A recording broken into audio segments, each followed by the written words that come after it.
الحمدللہ وکفی وسلام علی عبادہ الذین اصطفیٰ اما بعد اعوذ باللہ من الشیطان الرجیم بسم اللہ الرحمن الرحیم اللہ یجتبی الیہ من یشاء ویہدی الیہ من ینیب قال النبی صلی اللہ علیہ وسلم المرء مع من احب کما قال صلی اللہ علیہ وسلم۔ محترم حضرات، میں نے جو قرآن کریم کی ایک آیت پڑھی ہے، اللہ تعالیٰ فرماتے ہیں کہ اللہ یجتبی الیہ من یشاء ویہدی الیہ من ینیب۔ اللہ تبارک و تعالیٰ نے ہدایت کے دو راستے بتلائے ہیں کہ ایک تو یہ کہ بندہ جب کوئی اللہ کی راہ میں محنت کرتا ہے، مشقت اٹھاتا ہے، جان مال کی قربانی پیش کرتا ہے تو اللہ تعالیٰ اس کو ہدایت سے نوازتے ہیں۔ اور ایک یہ کہ اللہ تبارک و تعالیٰ کو کسی بندے کی کوئی چیز پسند آ جائے، کوئی عمل ایسا پسند ہو جائے تو اس کو اللہ تعالیٰ اپنا بنا لیتے ہیں۔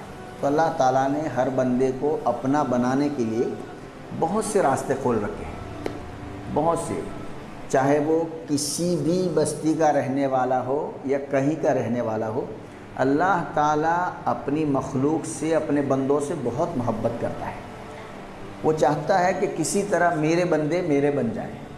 حضرت مولانا فضل الرحمان صاحب گنج مراد آبادی ایک بزرگ گزرے تھے، اس کو کہتے ہیں، وہ کہتے تھے کہ جب میں نماز پڑھتا ہوں تو مجھے اتنا اللہ تبارک و تعالیٰ سے عشق آتا ہے کہ سجدہ کرتا ہوں تو ایسا لگتا ہے کہ اللہ تعالیٰ نے مجھے میرا پیار لے لیا۔ اور جب قرآن پڑھتا ہوں تو ایسا لطف اور مزہ آتا ہے کہ اگر وہ لطف اور مزہ کسی اور عام آدمی کو آنے لگے تو وہ کپڑے پھاڑ کر جنگل میں نکل پڑے۔ یعنی مطلب یہ ہے کہ جیسے اچھا کھانے میں، اچھا پینے میں، اچھا پہننے میں ہم لوگوں کو جو لطف اور مزہ آتا ہے، وہ مزہ ہمیں اللہ کے نام لینے میں اور اللہ کی عبادت کرنے میں آ جائے تو سمجھ لو کہ ہمیں اللہ تبارک و تعالیٰ نے ہمیں کیا کر دیا، ہدایت کاملہ سے نواز دیا۔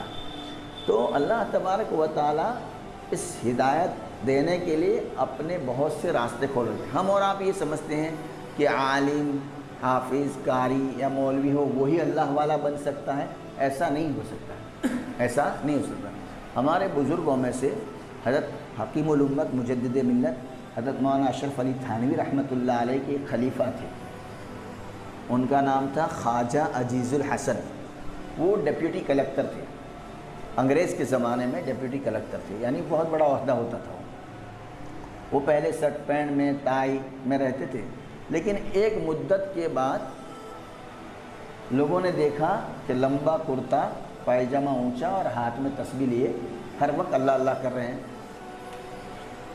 تو ایک مرتبہ ہندوستان کے مشہور شاعر جو تھے جگر مراد آبادی، وہ جگر مراد آبادی سے ان کی ملاقات ہوئی۔ جگر صاحب نے کہا، خواجہ صاحب آپ تو ٹائی شرٹ پینٹ میں گھومنے پھرنے والے آدمی، کب سے یہ کرتا لمبا، پائجامہ اونچا، ہاتھ میں تسبیح آ گئی؟ تو فرمایا کہ بھائی میں تو کچھ نہیں جانتا، لیکن ایک اللہ والے ہیں تھانہ بھون میں، ان کی صحبت کی برکت سے میرے اندر یہ چیز پیدا ہو گئی، میرے اندر کیا ہو گئی، یہ چیز پیدا ہو گئی۔ تو انہوں نے کہا کیا میں بھی وہاں جا سکتا ہوں؟ کہاں پر؟ تھانہ بھون میں بھی جا سکتا ہوں؟ تو ہر آدمی وہاں تو جا سکتا ہے۔ کہا کہ میری ایک شرط ہے کہ مجھے شراب کی عادت ہے۔ مجھے کیا عادت ہے؟ شراب بہت پیتا ہوں، میں بے تحاشا شراب پیتا ہوں۔ اور جگر مراد آبادی ہندوستان کے مشہور شعراء میں سے تھے، اتنے بڑے شاعر تھے کہ زبردست غزل کہتے تھے، لیکن شراب اتنی پیتے تھے کہ اسٹیج پر جب لے جاتے تھے دو آدمی ہاتھ ڈال کر اس کو اٹھا کے لے جاتے، اتنی شراب پیتے تھے۔ چنانچہ انہوں نے کہا کہ یہ بات تو مجھے پوچھنی پڑے گی کہ آپ جب اللہ والے کے پاس جاتے ہیں اور شراب بھی وہاں پر پینے کی بات کرتے ہیں، دو چیزیں نہیں ہو سکتی۔ تو اس وقت خط کا زمانہ تھا، کسی طرح پوچھا یا حضرت خواجہ صاحب ان کی خدمت میں، حضرت تھانوی رحمۃ اللہ علیہ کی خدمت میں حاضر ہوئے تو کہا کہ ایک صاحب ہے جگر مراد آبادی، جانتے تھے حضرت، وہ آپ کی خدمت میں آنا چاہتے ہیں توبہ کی نیت سے، لیکن کہتے ہیں میں تو شراب بھی پیوں گا، مجھے عادت ہے تو وہاں بھی نہیں چھوٹ سکتی مجھ سے۔ تو کہا آپ نے کیا جواب دیا؟ تو میں نے جواب دیا کہ یار وہاں تو مسئلہ ایسا ہے کہ وہاں تو کوئی شراب نہیں پی سکتی، وہاں تو اللہ اللہ کا نام لیتے ہیں لوگ، شراب پینا وہاں نہیں، ہو تو دوسری جگہ ہے۔ کہا کہ آپ نے جواب ٹھیک نہیں دیا، آپ جا کر کہو کہ آپ مہمان ہیں، مسجد اور خانقاہ تو اللہ کا گھر ہے، ان کو میں اپنے گھر پہ ٹھہراؤں گا، وہاں جو چاہے کرے، شراب پینے کی اجازت نہیں دی۔ چنانچہ ایک متعینہ وقت پر خواجہ صاحب نے ان کو بولا کہ آپ پہنچ جائیں، تو جگر مراد آبادی جو ہے حضرت تھانوی رحمۃ اللہ علیہ کی خدمت میں پہنچے۔ جب وہاں پہنچے تو جب جانے لگے تو ان کی داڑھی تھوڑی تھوڑی نکلی ہوئی تھی، تو حجام کو بلایا، چونکہ بڑے آدمی تھے اور اس طرح لگوا دیا۔ لوگوں نے کہا کہ آپ جب اپنی اصلاح کے لیے جاتے ہیں تو اب داڑھی تھوڑی نکلی ہے تو کیوں منڈا رہے ہیں آپ؟ تو جگر تھے، شاعر تھے، کہا کہ وہ حکیم الامت ہے نا، تو میں مریض الامت بن کے جاؤں، میرا تمام جتنے بھی امراض ہیں وہ حکیم الامت کے سامنے، حکیم کے سامنے کوئی بیماری چھپائے گا تو کیسے ٹھیک ہوگا، تو میں اپنی بیماری سب سامنے ظاہر کر دوں۔ تو داڑھی منڈا لی، پھر گئے۔ جب حضرت سے ملاقات ہوئی تو حضرت سے کہا کہ حضرت 4 دعائیں میرے لیے کر دیجئے تو میں آپ کے ہاتھ پر توبہ کرتا ہوں۔ کتنی دعائیں؟ 4 دعائیں۔ ایک تو میں شراب چھوڑ دوں، دوسرا میں حج کراؤں، تیسری دعا یہ کر دیجئے کہ میں داڑھی رکھ لوں مکمل، اور چوتھی دعا یہ کر دیجئے کہ میرا خاتمہ ایمان پر ہو جائے۔ چوتھی دعا کون سی؟ میرا خاتمہ ایمان۔ حضرت نے سر جھکایا اور کہا ٹھیک ہے، دعا کر دی۔ حضرت نے کیا کر دی؟ دعا کر دی۔ اور آتا ہے کتابوں میں جب اللہ والا کوئی دعا کرتا ہے تو اللہ تعالیٰ ان کی دعاؤں کو رد نہیں فرماتا، رد نہیں فرماتا۔ چنانچہ دعا کر دی۔ اسی سال جو ہے وہ پانی کے جہاز سے حج کے لیے گئے جگر صاحب، پانی 4 مہینے کے بعد واپس آ رہے ہیں، وہاں اشترا کہاں ملے گا ان کو؟ جب آ کر شیشہ دیکھا تو شعر کہا کہ چلو دیکھ آئیں تماشا جگر کا، سنا ہے وہ کافر مسلمہ ہوا ہے، سنا ہے وہ کافر مسلمہ ہوا ہے۔ شعر ان کا بہت مشہور ہوا۔ جب وہ میرٹھ میں کسی تانگے میں بیٹھے ہوئے تو وہ تانگا والا یہ شعر گنگنا رہا تھا، ان کو معلوم نہیں تھا کہ یہ جگر کا شعر ہے، تو وہ رو رہے تھے پیچھے بیٹھ کر۔ داڑھی رکھ لی، حج کرائے، اب شراب بھی چھوڑ دی، کیا کروں؟ دیکھو اللہ والوں کی صحبت کی برکت یہ ہے کہ اس کا اثر ضرور ہوتا ہے، اس کا کیا ہوتا ہے؟ ضرور ہوتا ہے۔ دہلی کی ایک مسجد سے حضرت مولانا شاہ عبدالعزیز صاحب محدث دہلوی رحمۃ اللہ علیہ فجر کے بعد ذکر کر کے اشراق پڑھ کے نکل رہے تھے، تو دروازے پر جیسے آئے تو پہلی نظر ایک کتے پر پڑ گئی، چونکہ وہ نور تھا، اس کتے پر یہ اثر ہوا کہ وہ کتا جس محلے میں جاتا تھا دوسرے کتے ان کے ارد گرد بیٹھ جاتے تھے، اس کے ارد گرد کیا کرتے تھے؟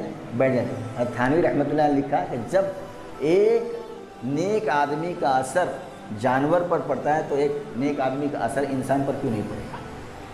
انسان پر تو نیک لوگوں کا اثر جو ہے تو شراب چھوڑ دی۔ جب شراب چھوڑ دی تو بیمار ہو، ایک آدمی کو ایک عادت ہوتی ہے تو ایک دم چھوڑتا ہے تو وہ بیمار ہو جاتا ہے۔ تو ڈاکٹر جو ہندوستان کا بورڈ تھا انہوں نے کہا حضرت آپ جو ہے تھوڑی تھوڑی شراب، آپ ہندوستان کی ایک مشہور شخصیت ہے، آپ شراب جو ہے تھوڑی تھوڑی پی لیا کہ ایک دم نہ چھوڑیے گا ایسے۔ تو کہا کہ اگر تھوڑی تھوڑی پیوں گا تو کیا ہوگا کہ تھوڑی تھوڑی آپ پئیں گے تو آپ کی عمر تھوڑی لمبی ہو جائے، ایک دم چھوڑ دو گے تو آپ چلے جاؤ گے۔ کہا کہ اللہ کی نافرمانی کے ساتھ لمبی عمر جینا مجھے پسند نہیں ہے، اللہ کی نافرمانی کے ساتھ لمبی عمر جینا مجھے پسند نہیں ہے، وہ مجھے پسند ہے کہ اللہ کی رضا کے ساتھ میں جلدی پہنچ جاؤں، چلا جاؤں۔ چنانچہ شراب بالکل چھوڑ دی، کچھ دن بیمار رہے پھر ٹھیک ہو گئے۔ اور لکھا ہے کہ کہ ان کا خاتمہ بھی ایمان پر ہوا، ان کا خاتمہ بھی کیسا ہوا؟ ایمان پر ہوا۔ تو اللہ تبارک و تعالیٰ کی ذات بہت ہی کریم ہے، وہ جب کسی بندے کو اپنا بنانا چاہتا ہے تو ان کو مجبور محبت کر دیتا ہے، ان کو کیا کر دیتا ہے؟ مجبور محبت، کہ ہم تمہارے تم ہمارے ہو چکے، دونوں جانب سے اشارہ ہو چکے، لیکن یہ ہے کہ ہم جو ہے اللہ کی طرف ایک قدم اٹھائے۔ حدیث میں آتا ہے کہ جو بندہ اللہ کے لیے ایک بالش چلتا ہے، اللہ اس کے لیے ایک جرح آتا ہے، اور جو چل کے اللہ کی طرف جاتا ہے اللہ ان کو دوڑ کے کیا کر لیتے ہیں؟ اٹھا لیتے ہیں، گرنے نہیں دیتے ان کو۔ تھانوی رحمۃ اللہ علیہ نے لکھا ہے حضرت نے کہ جیسے چھوٹا بچہ ہوتا ہے اور وہ جب چلنا سیکھتا ہے تو ابا ان کو کہتا ہے بیٹا تھوڑا چل کے دکھاؤ، اور جب گرنے لگتا ہے تو ابا گرنے نہیں دیتا۔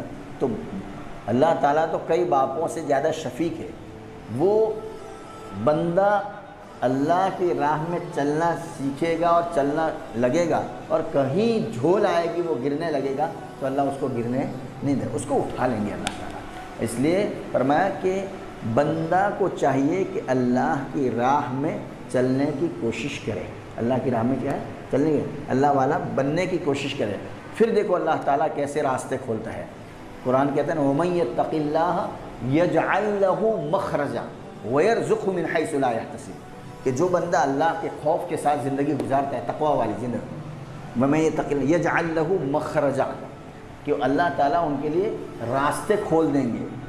دنیا کے جتنے بھی بند راستے تمہارے جو نظر آتے ہیں، کسی کو رزق کا مسئلہ ہوتا ہے، کسی کا اور مسئلہ ہوتا ہے، وہ سارے راستے اللہ تعالیٰ تقوی والی برکت سے وَيَرْزُقُهُ مِنْ حَيْثُ لَا يَحْتَسِبُ، اور جن کے لیے صبح سے شام تک ہم لوگ جو ہے بھاگ دوڑ کرتے ہیں، محنت مزدوری، اللہ تعالیٰ وہ تقوی کی برکت سے وہ رزق کا مسئلہ بھی کیا کر دے گا؟ وَيَرْزُقُهُ مِنْ حَيْثُ لَا يَحْتَسِبُ، ایسی جگہ سے ان کو روزی دے گا کہ ان کو پتہ بھی نہیں ہوگا۔ ایسی جگہ سے آپ دیکھیے بڑے بڑے اللہ والے وہ لوگ بیٹھے رہتے ہیں اپنی جگہ پر، اور اللہ تعالیٰ ایسی جگہ سے رزق دیتا ہے کہ پتہ بھی نہیں ہوتا۔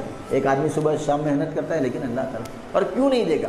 جو بندہ اللہ کا ایک مرتبہ بھی نام نہیں لیتا اس کو اللہ روزی دیتا ہے، تو جو اللہ کا نام ہر وقت لیتا رہتا ہے اس کو کیوں روزی نہیں دے گا؟ وہ اللہ روزی دینا تو اس کے ہاتھ میں۔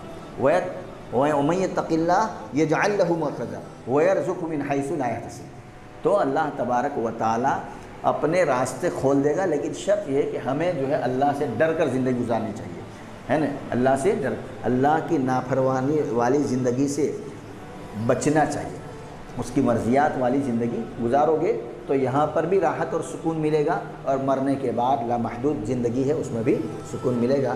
اللہ تبارک و تعالی مجھے بھی اپنی مرضیات والی زندگی گزارنے کی توفیق عطا فرمائے، آپ حضرات کو بھی توفیق عطا فرمائے، اخلاص کی دولت سے ہم سب کو مالا مال فرمائے۔ وآخر دعوانا الحمدللہ رب